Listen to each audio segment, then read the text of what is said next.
You are listening to the Novel Writing Podcast, episode 40. Grab a cup, cozy up, and let's get to writing. Today's episode is the 36th of 60 daily episodes that pair with the videos from Haley's 60-day novel writing challenge. You can watch the first 5 days of the challenge for free on Haley's YouTube channel, and the link to that is in the description. Day 36 of the challenge is about what Haley calls phrases to never use again, and that just boils down again to not telling, or showing more and telling less. For today's companion episode, I want to focus more on crutch words. Every writer has a few words and phrases that she defaults to.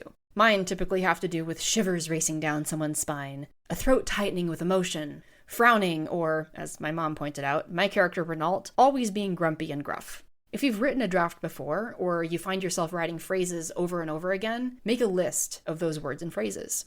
Use it to reference during editing, not necessarily to try avoiding them during the first draft. Of course, if you can avoid them, do so, but if not, don't get bogged down with trying to catch every time you write a crutch word and edit it into something better before moving on. And I say better with quotes around it. This is in line with what we say a lot during the challenge, which is not to edit while you write.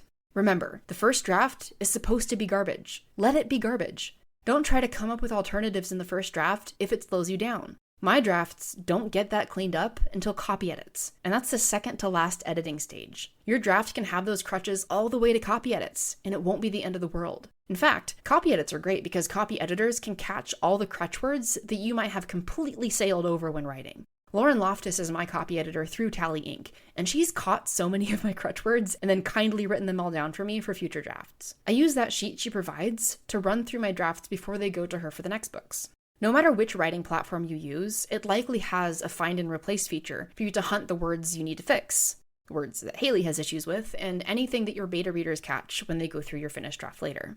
And as with any rule, you can break it in creative ways. I break Haley's rule in dialogue, but that's more because some words and phrases just work better in dialogue than they do in the narrative, especially when we're talking about crutch words or words to avoid. That's it for this companion episode to phrases to never use again. Thanks for joining me today, and I will see you tomorrow for day 37. Thanks for listening to the Novel Writing Podcast. If you're ready to stop struggling and start finishing your novel, check out the 60-day Novel Writing Challenge. It's a step-by-step program designed for solo writers to complete their first draft with clarity and focus.